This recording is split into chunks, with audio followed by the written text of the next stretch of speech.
ടീമിന്റെ മോശം പ്രകടനം ആരോപിച്ച് കേരള ബ്ലാസ്റ്റേഴ്സ് പുറത്താക്കിയ കോച്ച് മിഗേൽ സ്റ്റാറയ്ക്ക് പിന്തുണയുമായി മഞ്ഞപ്പട. നാട്ടിലേക്ക് മടങ്ങുന്ന സ്റ്റാറയ്ക്ക് മഞ്ഞപ്പട നെടുമ്പാശ്ശേരി വിമാനത്താവളത്തിൽ യാത്രയയപ്പ് നൽകും. രാത്രി 9:30-ക്കാണ് സ്റ്റാറെ മടങ്ങുക. ഇതിനു മുൻപ് ആരാധകരെ കാണുമെന്നും മഞ്ഞപ്പട നൽകിയ സ്നേഹത്തിനും പിന്തുണയ്ക്കും നന്ദി പറയുന്നുവെന്നും സ്റ്റാറെ അറിയിച്ചു. സ്റ്റേഡിയത്തിൽ ആരാധകർ ഉയർത്തിയ ആരവം അവിശ്വസനീയമായിരുന്നുവെന്നും സ്റ്റാറെ പറഞ്ഞു. 12 കളിയിൽ 7 തോറ്റതോടെ ആരാധകർ ടീം മാനേജ്മെന്റിനെതിരെ രംഗത്തെത്തിയിരുന്നു. ഇതിനു പിന്നാലെയാണ് കോച്ചിനെ പുറത്താക്കിയത്. എന്നാൽ ആരാധകർ കോച്ചിന് പിന്തുണ പ്രഖ്യാപിക്കുകയായിരുന്നു. മിഗേൽ സ്റ്റാറയെ പുറത്താക്കി ആരാധകരെ മണ്ടന്മാരാക്കരുത് എന്നാണ് മഞ്ഞപ്പടയുടെ മറുപടി. കോച്ചിനെ പുറത്താക്കിയ നടപടി ലജ്ജാകരം. സ്വന്തം വീഴ്ചകളിൽ നിന്ന് ശ്രദ്ധ തിരിക്കാനുള്ള തന്ത്രം മാത്രമാണ് പുറത്താക്കൽ നടപടി.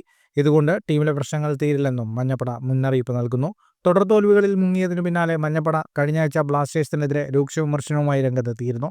ബ്ലാസ്റ്റേഴ്സ് മോശം പ്രകടനം നടത്തുന്നതിന് കാരണം മാനേജ്മെന്റിന്റെ മോശം തീരുമാനങ്ങളാണ്. മാറ്റങ്ങൾ ഉണ്ടാകുമെന്ന വാഗ്ദാനങ്ങൾ ലംഘിക്കപ്പെടുന്നു.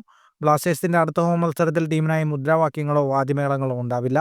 പക്ഷേ മത്സരങ്ങൾ ബഹിഷ്കരിക്കില്ല. സ്റ്റേഡിയത്തിനകത്തും പുറത്തും പ്രതിഷേധം തുടരുമെന്നും മഞ്ഞപ്പട വ്യക്തമാക്കിയിരുന്നു. ഇതിനുശേഷം മോഹൻ ബഗാനെതിരായ മത്സരത്തിലും ബ്ലാസ്റ്റേഴ്സ് തോൽവി നേരിട്ടു. ഫുട്ബോൾ ലോകത്തെ കൂടുതൽ വാർത്തകൾക്കും വിശേഷങ്ങൾക്കുമായി ഈ ചാനൽ സബ്സ്ക്രൈബ് ചെയ്യൂ.